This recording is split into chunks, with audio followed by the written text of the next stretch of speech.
안녕하세요. 보건교육 강의를 진행하겠습니다. 첫 번째, 보건교육의 개념부터 볼게요. 보건교육의 정의 및 목적 보겠습니다. 보건교육이란 지역사회 업무 중 가장 포괄적이고 중요한 것이고요. 인간이 건강을 유지, 증진하고 질병 예방을 함으로써 적정 기능 수준의 건강 향상, 유지하는 데 필요한 지식, 태도, 습성, 실천, 행동 등 바람직한 방향으로 변화하는 것을 우리가 보건교육이다라고 해요. 변화시키는 것이죠. 그리고 보건교육의 목적을 볼게요. 우리 지난 2023년 하반기 9월에 시험에 보건교육의 궁극적인 목적은 뭐냐라고 이제 문제가 나왔는데요. 이 마지막부터 본다면 궁극적 목적이란 말은 최종 목적이 뭐냐예요. 그래서 그 최종 목적은 건강 관련 지식, 태도, 행동 개선이에요. 얘가 정답으로 체크된 우리 보건교육 문제가 한번 출제가 됐어요. 최근 9월 문제죠. 그래서 우리 보건교육의 목적을 다시 한번 본다면 처음부터 볼게요. 지역사회 구성원 스스로 건강문제 해결할 수 있는 능력, 즉 건강문제 인식하고 실천을 갖도록 하는 데 있고요. 그리고 보건에 관한 지식, 태도, 행동 변화를 가져오기 위함이며 질병 예방, 건강 유지와 증진, 건강 문제 관리, 그리고 태도, 행동의 변화죠. 그리고 질병 유발인자의 제거 및 개선시키기 위함이고요. 궁극적 목적, 최종 목적은 건강 관련 지식, 태도, 행동을 개선시키기 위함이다입니다. 그럼 보건교육의 원리 및 특성을 한번 볼게요. 보건교육의 원리를 본다면 교육의 기본 요소 4가지가 필요해요. 교육자가 있어야 되고 학습자가 있어야 하며 교육 내용과 환경이 있어야 하죠. 교육의 기본 요소 4가지입니다. 교수 학습 개념이라 함은 교수는 교육자가 교육의 중심이 되어 교육을 계획하고 학습자에게 지식 및 지능을 학습시키는 교육자 중심의 교육 활동이고요. 학습이란 배우는 것, 행동 변화를 유도하는 거죠. 학습에 미치는 영향 요인은 준비도나 지적 특성이나 그리고 정의적 특성, 정의적의 특성은 우리 그 사람마다의 태도, 기질, 정서, 가치관, 동기 이런 것들이에요. 그래서 이런 특성과 교육 방법이나 환경적 조건과 인간 발달 특징이 학습 영향에 미치는 요인이라고 보시면 돼요. 그러면 우리 밑에 보건교육의 교수 학급 모형을 볼게요. 학습자 요인에서 우리가 학습자 준비와 지적 능력과 학습 전략 그리고 학습 동기 자신에 대한 지각과 개인적 심리적 개인차 이런 것들이 학습자 요인에 속하는데요. 우리 지난 학습자 준비부터 보면 2023년 상반기에 한번 출제가 됐어요. 신체적 준비에 해당합니다. 뭐가? 인슐린 자가주사 시 시력장애나 손의 움직임이 자유로운지 확인하는 것. 이게 신체적 준비가 되어야 있어야 하는 거죠. 학습자 요인에서. 그래서 이게 한번 출제가 되었습니다. 그리고 정서적으로도 준비가 되어 있어야 하고요. 경험 정도도 문화적 배경이죠. 배경과 대처 능력 같은 것들이 필요하고 지식 정도가 어느 정도 필요합니다. 현재 학습 정도와 학습 장애 요인을 파악하기 위해서예요. 그리고 지적 능력을 본다면 지능의 관점에서 어, 개인의 유능성 정도, 그리고 선수 능력의 관점에서 사전에 학습되어 있어야 하는 능력, 그리고 학습된 능력의 관점에서는 교육 내용과 수업을 중개하는 개념, 이런 것들이 지적 능력에 필요합니다. 그리고 학습 전략은요, 우리가 자신의 학습을 관리하고 조정할 수 있는 능력이 필요하며, 학습 동기도 필요하죠. 학습자의 흥미 유발, 태도와 행동을 효과적으로 변화하는 데 영향을 주겠죠. 자신에 대한 지각, 자신의 능력이나 성격, 태도 등 모든 것에 대한 견해, 그리고 심리적 개인차는 인지를 통제하고 인지 양식하고 그리고 성격 이런 것들이 개인차에 해당이 되죠. 이런 학습자 준비, 지적 능력, 능력, 학습 전략, 학습 동기, 자신에 대한 지각, 심리적 개인차 이런 것들이 학습자 요인에 해당이 됩니다. 그러면 교사 요인은요, 우리 수업 능력이 좋아야겠죠. 그리고 지식이나 언어 능력이 뛰어나야 하며 학생 이해 능력도 필요하고요. 자신에 대한 지각 또한 필요하고 직업 만족도가 높아야지 학생들의 학업이 더 만족합니다. 그리고 심리적 특성, 인지 통제, 인지 양식, 성격의 특성이 교사 요인에 해당이 되겠죠. 그러면 우리 보건교육 대상에 대해서 한번 보겠습니다. 어, 보건교육 대상자에 대해서 고려해야 할 사항들이 있어요. 그래서 보면은 학습자가 정신적, 신체적 건강 문제로 학습에 임할 수 없을 때는 이를 고려해야겠죠. 시력이나 청력이 약한 학습자의 자석 배치에 신경 쓰고 앉은 키가 큰 사람을 고려해야겠죠. 학습 결과가 상벌의 참고 자료가 될 수 있는 제도를 모색하면 우리 동기부여에 용이하다고 합니다. 그리고 학습자의 교육에 대한 의견을 청취하고 받아들일 수 있는 체계를 교육계획 시에 도입해야 하고요. 보건교육은 대상자의 나이가 어릴수록 초등학생일수록 태도 변화가 잘 나타납니다. 중요하죠. 그리고 또한 청년을 대상으로 금연 교육 실시한 후 일주일이 경과되면 금단 증상 대처법에 대한 교육을 실시해야 하고요. 금연 교육이 끝나면 우리 대상자의 목표 달성, 행동이 변화했는지 안 했는지 그 여부를 확인해야 합니다. 환자에 대해서 보건교육을 진행을 하면 우리 환자잖아요. 질병을 가진 그 질병에 대한 치료와 예방을 동시에 강조하면서 재활과 사회 적응에 관한 교육을 하고 질병 발생 요인과 청결 및 생활 습관에 대해서 교육을 합니다. 그런데 우리 주민에 대한 보건교육을 진행을 한다면 우리 보건교육 계획은 전체 보건사업의 일부분이어야 하고요. 보건교육 대상 주민의 실정의 내용에 맞게 보건교육을 진행을 해야겠죠.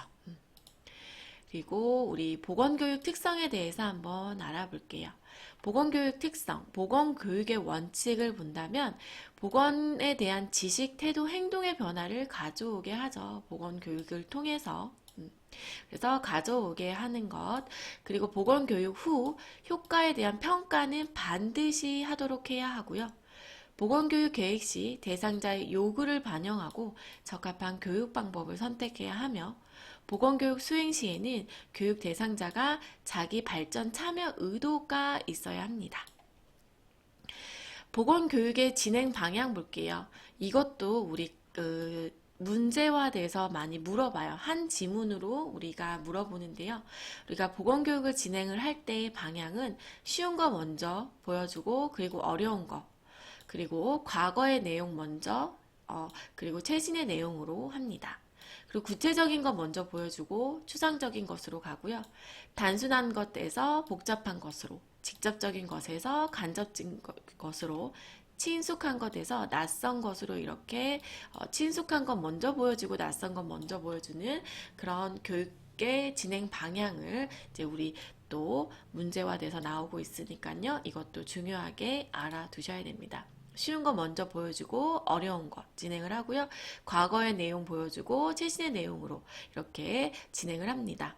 그리고 구체적인 것 먼저 보여주고 그 다음에 추상적인 것, 단순한 것에서 복잡한 것으로, 직접적인 것에서 간접적인 것으로, 친숙한 것 먼저 보여주고 다음에 낯선 것 이렇게 교육 진행 방향이 있습니다. 그래서 이걸 알아두셔야 돼요. 그럼 보건교육의 일반적인 내용 이렇게 되어 있는데요. 지역사회 간호 업무 중 보건교육은 가장 포괄적이고 중요한 부분이에요. 그래서 다음 중 지역사회 간호 업무 중 가장 포괄적이고 중요한 거 뭐냐? 정답 보건교육이죠. 보건교육 중 학교 보건은요, 장기적인 행동 변화에 중요하고 가장 능률적이며 효과적이에요. 우리 학교 보건이요. 그리고 보건교육 대상은 우리가 환자 한 명이 아닌 지역사회 주민 전체이고요. 보건교육 시 가장 중요한 것은 대상자와 함께 보건교육을 계획하는 거예요. 그리고 보건교육사의 자질을 본다면 보건교육사의 임무는 일반인들이 건강한 생활을 실천 유지하도록 격려하고 그들의 건강을 향상시킬 수 있도록 생활 양식을 변화시키는 것을 도우는 게 보건교육사의 임무이고요. 보건교육 시 간호조무사의 역할은 교육에 필요한 설비, 기구, 재료를 준비하고 시범 교육 시 간호사를 도와서 함께 실시하고 대상자들의 태도, 문제점을 파악하는 게 우리 보건교육 시 간호조무사의 역할입니다. 그러면 보건교육 계획 및 평가 볼게요. 보건교육을 계획을 짤 때 우리 지침이에요. 추진 지침. 보건교육의 계획은 보건사업 전체의 일부분으로 수행을 해야 돼요. 그리고 주민의 희망사항, 요구가 무엇인지에 대한 파악이 중요합니다. 그래서 주민의 요구가 뭔지 파악해야겠죠. 그리고 대상 주민의 문화적 배경, 즉 종교, 전통, 습관, 행동, 규범 등 이해가 필요하고요. 대상 주민과 함께 계획하고 필요한 인적, 물적 자원을 조사하고요. 대상 주민의 실정에 맞는 보건교육을 실시해야 합니다. 실천할 수 있는 내용으로 교육을 선정해야겠죠. 이게 우리 2022년 상반기에 출제가 됐던 지문이고요. 보건관계 직원과 서로 팀워크를 이루어야 하고 보건교육 후 반드시 사업에 대한 평가를 실시하고 그 평가를 토대로 해서 재계획을 수립해야 합니다. 그러면 우리 이번에는 보건교육 계획할 때 고려해야 할 사항을 본다면요. 교육자에 있어 구체적이고 뚜렷한 목표가 있어야 해요. 그리고 그 목표 달성을 위한 구체적인 계획이 있어야 합니다. 그리고 보건교육에도 예산의 뒷받침이 요구가 되고요. 예산은 사업의 우선순위에 따라 쓰여져야 합니다. 그리고 보건교육은 전체 보건사업의 계획의 일부로서 처음부터 함께 계획이 되어야 하고요. 사전에 우리 지역사회 진단이 필요하고요. 보건교육 계획에는 반드시 주민과 함께 짜야 합니다. 실천할 수 있는 내용으로 보건계획을 고려해야겠죠. 그러면 밑에 볼게요. 보건교육 평가를 보겠습니다. 우리가 이제 보건교육을 계획을 하고 우리가 이제 보건교육을 평가를 어떻게 해야 할지 우리가 계획 단계에서 설정을 해요. 그래서 목적이 어느 정도 달성되어 있는지를 측정하고 분석하는데 우리가 평가도 계획 단계에서 설정을 해 놓습니다. 그래서 평가 단계, 자료 수집, 자료 분석하고 결과 판정하고 결과를 재적용을 하는데요. 처음에 평가하기 위해서 자료를 수집해야겠죠. 평가하고자 하는 평가 대상과 관련된 자료를 수집하고 수집된 평가 자료를 가지고 설정된 목표에 얼마나 가깝게 도달했는지를 판단을 해요. 자료 분석하는 과정이죠. 그리고 그 자료로 어떤 결과가 났는지 최종적으로 교육의 결과를 결정을 하는 게 결과 판정 단계이고요. 그 결과로 이제 재적용하는 단계, 계획을 세울 때 그 결과를 활용을 다시 하게 됩니다. 재적용을 하는 거죠. 이렇게 평가 단계가 자료 수집 단계, 자료 분석 단계, 결과 판정 단계, 결과 재적용 단계 이렇게 4단계로 나눠져 있고요. 그러면 이제 우리가 어떤 평가 유형으로 평가를 할지 이런 것도 선택을 하는데요. 우리가 평가 유형은 평가 기준에 따른 형태에서 절대평가와 상대평가가 있죠. 그래서 절대평가는 2021년 상반기에 한번 출제가 됐습니다. 미리 도달한 목표를 설정하는 거죠. 교육 실시 후에 목표에 도달했는지를 평가해요. 이건 목표를 지향하는 평가, 절대평가입니다. 그에 반해 상대평가는 미리 만들어 놓은 기준에 비추어 그 기준보다 높다, 낮다 이런 것을 판정하는 게 상대평가예요. 얼마나 성취했느냐에 주요 관심이 있죠. 평가 집단 속에서 내가 1등급이냐 2등급이냐 3등급이냐 우리 수능이 이 상대평가에 해당하죠. 그래서 평가 집단 속에 내가 몇 등급 어느 위치에 있느냐에 초점을 둡니다. 그 기준을 지향을 하죠. 그리고 교육 활동에 따른 형태는요, 이제 진단평가, 형성평가, 총괄평가를 나누는데요. 얘네들도 21년 상반기, 23년 하반기, 그러니까 최근 9월에도 진단평가가 나왔고, 형성평가는 22년 상반기, 총괄평가는 22년 하반기에 한 번씩 출제가 되었습니다. 진단평가는 간략하게 사전평가예요. 우리 교육하기 전에 진단을 내리기 위해서 사전평가를 합니다. 그걸 진단평가라고 하고요. 형성평가는 교육이 진행되는 동안에 하는 것을 형성평가라고 하고요. 총괄평가는 일정한 교육이 끝난 후 하는 평가를 총괄평가라고 합니다. 그러면 진단평가부터 설명을 드린다면 사전평가라고 하며 대상자들의 교육에 대한 이해 정도를 파악하고 교육계획을 수립할 때 무엇을 교육할지 알아보기 위해서 실시하고요. 대상자의 지식 수준, 태도, 흥미, 동기, 준비도 등을 파악할 수 있어요. 그래서 대상자의 흥미를 파악할 수 있는 것은 진단평가로 파악할 수가 있죠. 그리고 어떤 내용의 교육이 필요한지 알 수 있습니다. 진단평가로. 그리고 형성평가는요. 교육이 진행되는 동안 주기적으로 학습의 진행 정도를 파악해서 교육 방법이나 내용을 향상시키기 위해서 형성평가를 진행을 해요.